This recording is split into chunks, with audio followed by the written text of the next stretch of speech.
کی تو بات کر رہا ہے۔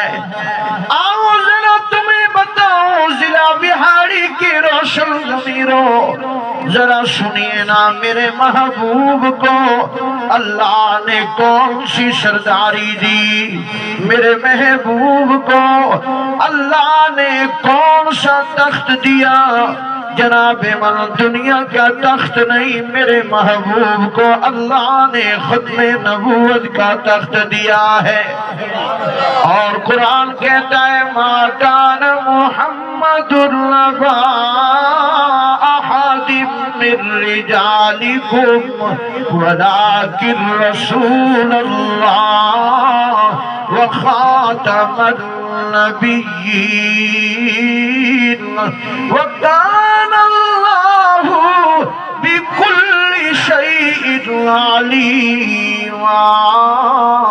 اللہ نے فرمایا میرے محبوب میں نے سرداری والا تخت بھی بنایا، میں نے وڈیرے کا بھی تخت بنایا، میں نے صدر والا بھی تخت بنایا، میں نے وزیر اعظم والا تخت بھی بنایا۔ فرمایا میں نے کسی کو وزارت کا تخت دیا، کسی کو میں نے سرداری کا تخت دیا، لیکن میرے محبوب میں نے تجھے جو تخت دیا ہے وہ تخت نبوت والا تخت ہے۔ میں نے پوچھا میرے مولا حضور گئے، اب وہ نبوت والا تخت بند ہو گیا۔ فرمایا ہاں وہ تخت تو بند ہو گیا، لیکن اس تخت کے وارث آتے رہیں گے، کیونکہ میرے آقا نے فرمایا العلماء ورثۃ الانبیاء۔ فرمایا دنیا والوں تم اپنے وارث چھوڑ جاتے ہو، کوئی اپنی جائیداد کا وارث چھوڑ جاتا ہے، کوئی اپنی زمین کا وارث چھوڑ جاتا ہے، کوئی اپنے مکان کا وارث چھوڑ جاتا ہے۔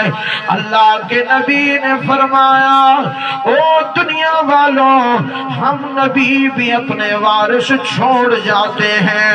میں نے پوچھا میرے محبوب ذرا ہمیں تو بتائیے نا آپ کا وارث کون ہے؟ آواز آئی ہے جو چٹائی پہ بیٹھ کر قرآن پڑھانے والا ہے، یہ جو چٹائی پہ بیٹھ کر قال اللہ اور قال الرسول پڑھانے والا ہے، یہی ہمارا وارث ہوا کرتا ہے۔ اور نبی نے فرمایا ہماری وراثت کے اندر، ہماری وراثت کے اندر مال جائیداد نہیں ہوتا، فرمایا ہماری وراثت میں اللہ کا قرآن اور مسجد اور مدرسہ ہوتا ہے۔ یہ مسجد یہ مدرسہ کہاں سے وراثت ملا مجھے اور آپ کو؟ میرے خیال میں سمجھ نہیں آ رہی میری بات۔ پوما سندھی گلائیں تاکہ سمجھ آئندی، مکھے بلوچی بھی ہندی ہے، پوما بلوچی گلائیں دوست تاکہ سمجھ نہ آئندی۔ ارے مولوی سب چھت ہو چوے پیارے ہو جن کو میری بات سمجھ آ رہی ہیں وہ ذرا بولیے نا، یہ مسجد یہ مدرسہ یہ قرآن یہ ہمیں کہاں سے وراثت ملا؟ صلی اللہ اونچی پڑھیں ذرا اونچی پڑھیں۔ میں تھکا ہوا ضرور ہوں لیکن انشاءاللہ آپ کی محبت ہوئی تو بولوں گا۔ رمضان المبارک روزانہ ختم قرآن کے پروگرام اور باغ والی مسجد میں حاجی صاحب تشریف لاتے ہیں، پورے ہفتے کی میری تقریریں ایک طرف اور باغ والی مسجد کا جمعہ ایک طرف، تو آپ ذرا محبت دکھائیے، مجھے ذرا بتائیے یہ جو قرآن آج تو نے اور میں نے اپنے گھروں میں رکھا ہوا ہے یہ قرآن ہمیں کہاں سے وراثت ملا؟ صلی اللہ علیہ وسلم کی طرف سے۔ اب ذرا دوسرا میرا سوال سنیے، میں پوچھنا چاہتا ہوں کہ یہ مدرسہ مجھے اور آپ کو کہاں سے وراثت ملا؟ رسول اللہ صلی اللہ علیہ وسلم۔ آپ کہو گے مولانا وہ کیسے؟ ساؤنڈ والے بھائی ذرا آواز کھول دیجئے، دور سے بھی آواز کو کھینچے۔ آپ کو توجہ میری طرف، میں انشاءاللہ بات کو بہت مختصر کروں گا، بہت مختصر۔ عرض کر رہا ہوں آپ کہو گے مولانا وہ کیسے ہمیں مدرسہ رسول اللہ صلی اللہ علیہ وسلم سے وراثت میں کیسے ملا؟ تو آئیے ذرا دلیل دوں۔ میں نے دیکھا مدینہ منورہ کے اندر جہاں پہ جنت البقیع ہے، حاجی صاحب جنت البقیع ہے، جنت البقیع کے برابر میں وہاں پہ ایک چھوٹی سی اونچی جگہ ہے۔ میں نے پوچھا حاجیوں ذرا مجھے یہ تو بتاؤ نا کہ یہاں پہ کیا ہوتا تھا؟ آواز آئی راجل پوری انیس الرحمن فاروقی، فرمایا یہ وہ جگہ ہے جہاں آمنہ کا لال اپنے صحابہ کو قرآن پڑھاتا تھا۔ فرمایا یہ وہ جگہ ہے جسے اصحاب صفہ کا مدرسہ کہتے ہیں۔ تو مدرسہ بھی وراثت میں ملا ہمیں رسول اللہ صلی اللہ علیہ وسلم سے۔ اب ذرا میرا تیسرا سوال آپ سے، مجھے بتائیے نا یہ مسجد ہمیں کہاں سے وراثت ملی؟ آؤ ذرا آپ کو لے کر چلو۔ یہ مسجد کی تاریخ تو بڑی عجیب ہے۔ جب میرے اللہ نے زمین کو بنایا، زمین کو پھیلا دیا، پھر فرمایا جبرائیل جی رب جلیل، فرمایا جائیے نا ذرا، جائیے نا بیت اللہ کو بنائیے نا۔ میرے مولا یہ بیت اللہ کیا ہے؟ اللہ تیرا گھر کیا ہے؟ تو آسمانوں میں رہتا ہے میرے مولا، تو ہر جگہ موجود ہے، کیونکہ تیرا اعلان ہے اللہ لا الہ الا ہو الحی القیوم لا تأخذہ سنۃ ولا نوم۔ فرمایا میرے مولا تیرا تو اعلان یہی ہے کہ تو ہر جگہ موجود ہے، لیکن اپنا بیت اللہ یعنی اپنا گھر کیوں بنوانا چاہتا ہے؟ آواز آئی میرے ملائکہ او میرا جبرائیل، فرمایا میں دنیا کے اندر سب سے پہلے اپنا گھر مسجد بنانا چاہتا ہوں۔ وہاں بیت اللہ بنا اور اس کی تعمیر ہوتے ہوتے حضرت ابراہیم علیہ السلام نے جب بیت اللہ کو بنایا، قرآن کہتا ہے وَإِذْ يَرْفَعُ إِبْرَاهِيمُ الْقَوَاعِدَ مِنَ الْبَيْتِ وَإِسْمَاعِيلُ، اللہ کا گھر بنایا اور حضرت ابراہیم علیہ السلام کو اللہ نے فرمایا میرا خلیل جی مولا، فرمایا اب ذرا مانگنا تو کیا مانگتا ہے؟ حضرت ابراہیم نے کہا میرے مولا میں اس کوٹھی اور مکان اور بیت اللہ کو بنانے کے بدلے میں اپنی کوٹھی نہیں مانگتا، اپنی جائیداد نہیں مانگتا۔ اللہ تیرا گھر مسجد بنانے کے بعد اللہ میں تجھ سے جائیداد کا سوال نہیں کرتا، میرے مولا میں پہلی درخواست یہ کرتا ہوں کہ ربنا تقبل منا، میرے مولا میری یہ چھوٹی سی محنت اپنی بارگاہ میں قبول فرما لیجئے نا۔ آپ حضرات نے تراویح پڑھی، مولانا نے پڑھائی، آپ حضرات نیکی کرتے ہیں، روزہ رکھتے ہیں، ایمانداری سے بتانا کبھی یہ دعا مانگی کہ اے میرے مولا روزہ رکھا میں نے تیری توفیق سے؟ روزہ کس کی توفیق سے؟ میں تو پورا ملک پھرنے والا بندہ ہوں، چاروں صوبوں میں جاتا ہوں، بابا جی مجھے ہٹے گٹے ملے جنہوں نے کہا مولانا ناراض نہ ہونا میرا روزہ نہیں ہے۔ میں نے کہا تو لگتا تو ٹھیک ٹھاک ہے، روزہ کیوں نہیں رکھتا؟ کہنے لگا مولانا میں دل دا مریض ہوں، یہ بہانہ بن گیا. میں نے کہا یہ بہانہ میں مان لوں, یہ بہانہ مولانا بھی مان لیں گے, لیکن رب کعبہ کی قسم, وہ جو خالق کی کائنات ہے نا, اس کے سامنے تیرا یہ بہانہ نہیں چلے گا. اس لیے بہانہ نہیں بنانا, بلکہ ہر عبادت کے بعد یہی دعا پڑھا کرو, ربنا. جن کو آتا ہے وہ ذرا پڑھ دیجئے, ربنا تقبل منا, اے میرے مولا مہربانی فرما دیجئے نا, میرے روزے کو قبول کر لیجئے, میری تراویح کو قبول کر لیجئے, میرے مولا مہربانی فرما. بہاڑی والوں ذرا مجھے بتاؤ نا, اگر قیامت کے دن میرے اللہ نے کہہ دیا جا میں تیرا روزہ قبول نہیں کرتا, پھر تو اللہ سے لڑ سکتا ہے؟ اگر اللہ نے کہہ دیا جا میں تیری تراویح قبول نہیں کرتا, تو اللہ سے پوچھ سکتا ہے؟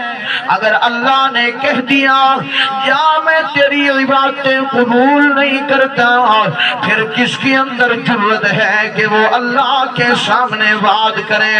لیکن میں نے تو بخاری شریف میں پڑھا, رحمت کائنات نے فرمایا قیامت کا دن تو ایسا جلال والا دن ہوگا, گرمی کی شدت ہوگی اور سورج سوا نیزے پہ ہوگا, اللہ بھی اپنی جلالیت میں ہوگا, اور سارے نبیوں کے بارے میں آتا ہے ہر نبی کہہ رہا ہوگا نفسی نفسی نفسی, میں نہیں بات کرتا. حضرت آدم کو لوگ کہیں گے تو پہلا نبی ہے نا, تو ذرا بات کرنا پروردگار سے, اللہ حساب کتاب شروع فرمائے. آواز آئے گی نہیں نہیں, وہ جو خطاب مجھ سے ہو گئی تھی نا, اللہ نے منع کیا تھا کہ آدم اس درخت کے قریب نہ جانا, میں نے خطا کر دی تھی, کہیں میرا اللہ مجھ سے اس کے بارے میں سوال نہ کر لے, لہذا میں نہیں جاتا. یہ بھی رک گئے. حضرت نوح کو کہا جائے گا آپ ذرا چلیے نا, آپ ذرا اللہ کے سامنے بات کیجئے نا, تو اللہ کے نبی حضرت نوح بھی کہیں گے نہیں نہیں میرے اندر وہ طاقت نہیں, شاید میرا اللہ مجھ سے میرے نافرمان بیٹے کے بارے میں سوال نہ کر لے, میں بھی نہیں جاتا. ہاں مختصراً یہ بخاری شریف کی حدیث میں آتا ہے سارے نبی نفسی نفسی کر رہے ہیں, سارے نبی نفسی نفسی کر رہے ہیں, اور ایک جگہ سے آواز آ رہی ہے امتی امتی امتی. میں نے پوچھا یہ کس کی آواز ہے؟ فرمایا یہ اس کی آواز ہے جس نے دین کے لیے اپنے دندان توڑوا دیے, یہ اس کی آواز ہے جو بدر کے اندر اپنی امت کے لیے روتا نظر آیا. ہاں میدان محشر میں جہاں سارے نفسی نفسی کر رہے ہوں گے, وہاں پہ آواز آئے گی امتی امتی. یہ کون ہے؟ اسے سید الاولین کہتے ہیں. یہ کون ہے؟ اسے سید الآخرین کہتے ہیں. یہ کون ہے؟ اسے راحت للعاشقین کہتے ہیں. یہ کون ہے؟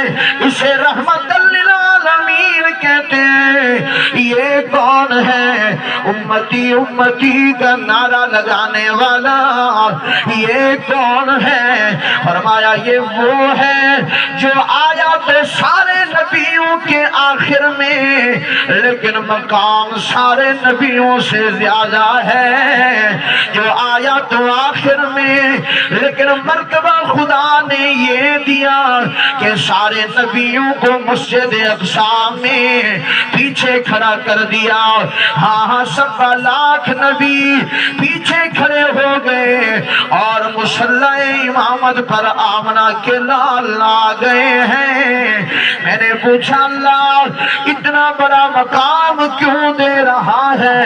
فرمایا اس لیے کہ قرآن کے اندر میں نے مسئلہ سمجھایا وَمَا أَرْسَلْنَاكَ إِلَّا رَحْمَةً لِّلْعَالَمِينَ۔ فرمایا دنیا والوں جس طرح میں ساری کائنات کے لیے رب ہوں، اسی طرح میرا محبوب ساری کائنات کے لیے شاہ عرب ہے۔ فرمایا جس طرح میں ساری کائنات کے لیے خدا، اسی طرح میرا محبوب ساری کائنات کے لیے مصطفیٰ۔ فرمایا جس طرح میں ساری کائنات کے لیے رب العلا، اسی طرح میرا محبوب ساری کائنات کے لیے رحمت للعالمین۔ فرمایا میں بات ختم کر رہا ہوں، اللہ فرماتے ہیں میرا ربوبیت والا تخت ہے اور میرے محبوب کا ختم نبوت والا تخت ہے۔ جس طرح ربوبیت والے تخت پر جا کوئی نہیں سکتا، اسی طرح ختم نبوت والے تخت پر آ بھی کوئی نہیں سکتا۔ اللہ فرماتے ہیں میرے محبوب آپ ہیں جو امت کی فکر میں لگے، اور امت کا حال کیا؟ اب ناراض نہ ہونا، ناراض نہ ہونا بہاڑی والوں، قیامت کا دن آئے گا وہاں پہ میرا حسین بھی آئے گا۔ سب یزیدی نہ بولو، یزیدیوں سے میں نہیں بات کرتا، حسینی بولو۔ وہاں میں بھی جاؤں گا، آپ بھی آئیں گے، اور وہاں میرا امام حسین بھی آئے گا۔ اور امام حسین نے آ کے کہنا ہے میرے پروردگار ذرا پوچھئے نا میرے نانا کے عاشقوں سے جن کے دعوے تو بڑے تھے اور بڑا بڑا موٹا کر کے لکھواتے تھے غلامی رسول میں موت بھی قبول ہے، لکھوایا تو بڑا، ہاں ہاں نعرے تو بڑے لگائے تھے، لیکن محبوب ذرا ان سے پوچھئے نا میرے نانا کی آنکھوں کی ٹھنڈک نماز پڑھی تھی یا نہیں پڑھی تھی؟ میرے مولا ذرا پوچھئے نا ان سے، میرے نانا کے امتیوں سے پوچھئے نا۔ مجھے تو مسجد نہ ملی، میں نے تو کربلا کے میدان میں سجدہ دے دیا زمین پر، میں نے تو وہاں سجدہ دیا جہاں پہ ریت تھی، میں نے تو وہاں سجدہ نہ چھوڑا جہاں پہ پاکی حاصل کرنے کا پانی بھی نہیں تھا۔ میرے مولا میں نے تو وہاں بھی نماز نہ چھوڑی جہاں پہ تیمم کی تو فرصت تھی، لیکن مولا پانی نہیں تھا۔